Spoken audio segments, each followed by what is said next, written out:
श्री गुरुदेव दत्त तेजोमय प्रवास या यूट्यूब चॅनलवर आपल्या सर्वांचे स्वागत आहे. भगवान विष्णूंनी भक्तासाठी शाप का स्वीकारला? अंबरीश ऋषींचे व्रत आणि दुर्वासांचा राग, पुढे याचे काय झाले? दुर्वासा ऋषींचा शाप आणि विष्णूंचे वचन. भक्तांसाठी देव स्वतः अवतार घेतात. त्रिमूर्ती अवतारांचे रहस्य आज आपण या व्हिडिओमध्ये जाणून घेऊया. गुरुभक्तीमुळे संकट कसे टळते? श्री गुरुचरित्र श्रवणाने काय मिळते? श्री गुरुचरित्रातील ही कथा ऐकल्यावर गुरुभक्ती वाढल्याशिवाय राहणार नाही. तर चला सुरू करूया आजचा व्हिडिओ. श्री गुरुचरित्र अध्याय 3 अंबरीश आख्यान. ओम श्री गणेशाय नमः. श्री सरस्वत्यै नमः. श्री गुरुभ्यो नमः. श्री कुलदेवताय नमः. सिद्धयोग्यांनी सांगितलेले गुरु महात्म्य हे ऐकून नामधारकाला अतिशय आनंद झाला. तो सिद्धमुनींना जय जयकार करीत म्हणाला, अहो सिद्धमुनिवर्य, आपण माझ्या मनातील संदेह दूर केलात. आज तुमच्यामुळेच परमार्थाचे मर्म समजले. तुम्ही जे गुरु महात्म्य सांगितले त्यामुळे माझ्या मनाला पूर्ण समाधान लाभले आहे. आता मला कृपा करून सांगा, आपण कोठे राहता? भोजन कोठे करता? मी आपला दासानुदास होऊ इच्छितो. नामधारकाने असे विचारले असता सिद्धांना अतिशय आनंद झाला. त्यांनी नामधारकाला प्रेमाने आलिंगन दिले. ते म्हणाले, ज्या ज्या ठिकाणी श्री गुरु राहत होते तेथे मी राहतो. गुरुस्मरण हेच माझे भोजन. श्री गुरुचरित्रामृताचेच मी सदैव सेवन करतो. असे सांगून त्यांनी नामधारकाला श्री गुरुचरित्र ग्रंथ दाखविला. ते म्हणाले, या श्री गुरुचरित्राचे नित्य श्रवण पठन केले असता भक्ती आणि मुक्ती, सुखभोग आणि मोक्ष यांची प्राप्ती होते. मनातील सर्व इच्छा पूर्ण होतात. ही कथा श्रवण केली असता धन, धान्य, संपत्ती, पुत्रपौत्र इत्यादींची प्राप्ती होते.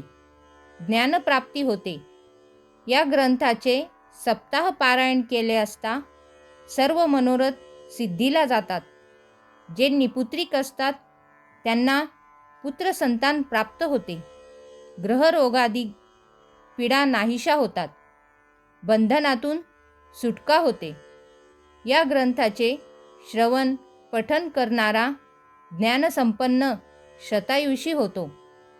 सिद्धयोग्यांनी असे सांगितले असता अतिशय आनंदित झालेला नामधारक त्यांना नमस्कार करून म्हणाला, आज तुमच्या रूपाने मला साक्षात्कारी गुरुच भेटले आहे. श्री गुरुचरित्र श्रवण करण्याची मला तीव्र इच्छा झाली आहे. तहानेने व्याकुळ झालेल्याला अमृत आणून द्यावेत, त्याचप्रमाणे तुम्ही मला आज भेटला आहात. मला श्री गुरुचरित्र सविस्तर सांगा. सिद्धयोगी त्याला आश्वासन देऊन म्हणाले, आता तू कसलीही चिंता करू नकोस. मी तुझे संकट दूर करीन. ज्यांच्या ठिकाणी गुरुभक्ती नाही तर ते श्री गुरूंबद्दल असा विचार करतात की श्री गुरु आपल्याला काय देणार. त्यामुळे त्यांना अनेक दुःखे भोगावी लागतात. म्हणून तू सुद्धा संशयवृत्ती सोडून दे. श्री गुरूंवर दृढ श्रद्धा ठेव. श्री गुरु कृपेचा सागर आहेत. त्यांच्या देण्याला मर्यादाच नाही. ते तुझी उपेक्षा कधीच करणार नाहीत. श्री गुरु मेघदूतासारखे उदार आहेत. मेघ जलवृष्टी करतो, पण ते पाणी उथळ जागी साचत नाही. ते सखोल जागीच साचते. दृढ भक्ती ही सखोल जागेप्रमाणे असते. प्रसन्न झालेल्या श्री गुरूंनी मस्तकी वरद हस्त ठेवताच प्रपंच हा परमार्थ होतो. कल्पवृक्ष आणि कामधेनू कल्पिले तेवढेच देते, पण श्री गुरु कल्पनेच्या पलीकडचेही देतात. म्हणून निसंदेह होऊन एकाग्र चित्ताने परमश्रद्धेने गुरुभक्ती कर. हे ऐकून नामधारक म्हणाला, हे योगेश्वरा, आपण कामधेनू आहात, कृपासागर आहात. माझे मन आता स्वच्छ झाले आहे. आता श्री गुरुचरित्र ऐकण्याची मला ओढ लागली आहे. त्रिमूर्ती श्री गुरु मनुष्य योनीत अवतीर्ण झालेत असे मी ऐकले आहे. ते कशासाठी अवतीर्ण झाले व ते मला सविस्तर सांगावे. नामधारकाचे हे बोलणे ऐकून सिद्धमुनींना अतिशय आनंद झाला. ते म्हणाले, वत्सा, आजपर्यंत तू जी काही गुरुसेवा केलीस ती आज फळास आली. मी पृथ्वीवर सर्वत्र संचार केला, परंतु श्री गुरुचरित्राविषयी कोणीही म्हणाले नाही. आम्हाला श्री गुरुचरित्र सांगा असे कोणीही म्हटले नाही. तूच पहिला मला भेटलास. तूच खरा भाग्यवान आहेस. ज्याला इहपर कल्याणाची इच्छा आहे त्यालाच ही चरित्रकथा गोड लागेल. तू श्री गुरूंचा भक्त आहेस म्हणून तुला ही सद्बुद्धी झाली. आता तू काया वाचा मन एकाग्र करून श्री गुरुचरित्र श्रवण कर. यामुळे तुझे चारी मन एकाग्र करून श्री गुरुचरित्र श्रवण कर. यामुळे तुला चारी पुरुषार्थ प्राप्त होईल. या चरित्र श्रवणाने धनधान्यादी संपत्ती, पुत्रपौत्र, दीर्घायुष्य इत्यादी प्राप्त होते. कलियुगात ब्रह्मा, विष्णू, महेश मनुष्य रूपाने पृथ्वीवर अवतीर्ण झाले. तेच श्री गुरु दत्तात्रय भूभार हलका करून भक्तांचा उद्धार करण्यासाठीच ते सर्वत्र संचार करीत असतात. आता पुढे एक प्रथम आदी वस्तू एकच ब्रह्मा असून प्रपंचात 3 गुणांना म्हणजेच सत्व, रज, तम यांना अनुसरून 3 मूर्ती झाल्या. त्यात ब्रह्मा हे रजोगुणी, विष्णू हे सत्वगुणी व महेश हे तमोगुणी असे त्रिगुणात्मक एकच मूर्ती, ती म्हणजे श्री गुरु दत्तात्रय. पहिला सृष्टी निर्माण करतो, दुसरा त्याचे पालन पोषण करतो आणि तिसरा तिचा संहार करतो. हे 3 गुण अभिन्न आहेत. ही सृष्टी चालविणे हे त्या तिघांचे कार्य होते. या अवतारांचे कार्य व अवतार घेण्याचे कार्य याविषयी पुराण कथा आहे, तीच मी तुला सांगतो. अंब ऋषींनी, त्यांना अमरीश असे म्हणतात, द्वादशीच्या निमित्ताने श्री विष्णूंना अवतार घ्यावयास लावला. ती कथा ऐक. अमरीश ऋषींनी द्वादशी व्रत सुरू केले होते. ते नित्य अतिथी अभ्यंगाथाची पूजा करून सर्व काल हरिचिंतन करीत असत. त्यावेळी पारणे फेडण्याआधी कोणी अतिथी आला तर त्याला अगोदर भोजन द्यायचे व मग आपण द्वादशीचे भोजन करायचे अशी शास्त्रज्ञा होती. अंबरीशांच्या व्रताची कीर्ती सर्वांना माहीत होती. त्यांचा व्रतभंग करावयाचा असा हेतू मनात धरून शीघ्रकोपी दुर्वास ऋषी अतिथी म्हणून मुद्दाम अंबरीशांकडे गेले. त्या दिवशी द्वादशी अगदी घटकाभरच होती. पारणे करायचे तर तेवढ्या वेळेतच अन्नग्रहण करावयास हवे. पण त्याच वेळी दुर्वासा अतिथी म्हणून तेथे आले.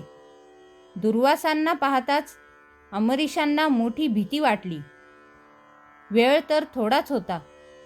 आता आपला व्रतभंग होणार या विचाराने ते अगदी अस्वस्थ झाले.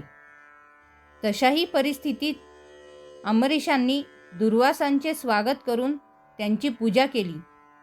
भोजनापूर्वी दुर्वासा स्नान संध्यादी करण्यासाठी नदीवर गेले. लवकर परत या असे अंबरीशांनी त्यांना सांगितले. इकडे द्वादशी तिथी संपण्याची वेळ आली होती. दुर्वासांचा पत्ताच नाही. शेवटी व्रतभंग होऊ नये म्हणून अंबरीशांनी केवळ एक आचमन करून पारणे केले. अतिथींच्या जागेवर भोजनाचे पान वाढून ठेवले. थोड्या वेळाने दुर्वासा आले. त्यांना सगळा प्रकार समजला. अंबरीशांकडे रागाने पाहून म्हणाले, अरे दुरात्म्या, अतिथीने भोजन करण्याअगोदरच तू भोजन केलेस? थांब, मी तुला शाप देतो. हे शब्द ऐकताच अंबरीश घाबरले. त्यांनी अत्यंत कळवळून भगवान विष्णूंचा धावा केला. शीघ्रकोपी दुर्वासांच्या मुखातून शापवाणी बाहेर पडली. अरे दुरात्म्या, माझ्या आधी तू भोजन केलेस. माझा तू अक्षम्य अपराध केला आहेस. या अपराधाबद्दल तुला सर्व योनीत जन्म घ्यावा लागेल. ही शापवाणी ऐकताच अंबरीश दुःखाने रडू लागले. त्याच क्षणी भक्तवत्सल भगवान श्री विष्णू प्रकट झाले. ते दुर्वासांना म्हणाले, मुनिवर्य, तुम्ही माझ्या भक्ताला शाप दिलात, पण मी त्याचे रक्षण करणार आहे. तो शाप मी स्वतः भोगीन. दुर्वास ऋषी हे परमज्ञानी होते. ते ईश्वराचा अवतार होते. क्रोधी होते, तरी ते उपकारी होते. त्यांनी विचार केला, या भूलोकी युगानुयुगे तपश्चर्या केली तरीसुद्धा श्रीहरिचरणांचे दर्शन होत नाही. आता या शापाच्या निमित्ताने ते भक्तजनांचे रक्षण करण्यासाठी लक्ष्मीसह अवतार घेतील. दुष्ट दुर्जनांचा नाश करून संत सज्जनांचे रक्षण करतील. मग ते भगवान विष्णूंना म्हणाले, हे श्रीहरी, तुम्ही पूर्ण ब्रह्म विश्वात्मा आहात. तुम्ही परोपकारासाठी शाप भोगताना विविध स्थानी, विविध वेळी, विविध योनीत असे 10 अवतार घ्या. भगवान विष्णूंनी ते मान्य केले. त्यानुसार भगवान विष्णूंनी मत्स्य, कूर्म, वराहादी असे 10 अवतार घेतले. हे अवतार कार्यकारणापरत्वे होत असताना ते कधी प्रकट तर कधी गुप्तपणे होतात. फक्त ज्ञानी लोकांना हे समजते. ही कथा सांगून सिद्धयोगी नामधारकाला म्हणाले, आता मी तुला एक गमतीची कथा म्हणजेच श्री दत्त जन्माची कथा सांगतो. अनुसया ही अत्री ऋषींची पत्नी. ती पतिव्रता शिरोमणी होती. तिच्या घरी ब्रह्मा, विष्णू, महेश हे त्रिदेव कपटवेश धारण करून आले. परंतु अनुसयेच्या तपसामर्थ्यामुळे तिच्या घरी तिची बाळे म्हणून जन्मास आले. हे ऐकून आश्चर्यचकित झालेला नामधारक म्हणाला, ते त्रिदेव कपटवेश धारण करून अनुसयेच्या घरी कशासाठी आले होते? त्यांची बाळे कशी झाली? आणि अत्री ऋषी पूर्वी कोण होते? त्यांचा मूळ पुरुष कोण? हे सगळं मला सविस्तर सांगा. अशा रीतीने श्री गुरुचरित्रामृतातील अंबरीश आख्यान नावाचा अध्याय 3 समाप्त. श्री गुरु दत्तात्रेयार्पणमस्तु. आजचा व्हिडिओ आपल्याला आवडला असेल तर कमेंटमध्ये जरूर कळवावे. आध्यात्मिक कथा, बोधकथा आणि प्रेरणादायक कथांसाठी कृपया चॅनलला सबस्क्राईब करावे आणि बेल आयकॉन प्रेस करावे ही विनंती. अवधूत चिंतन श्री गुरुदेव दत्त.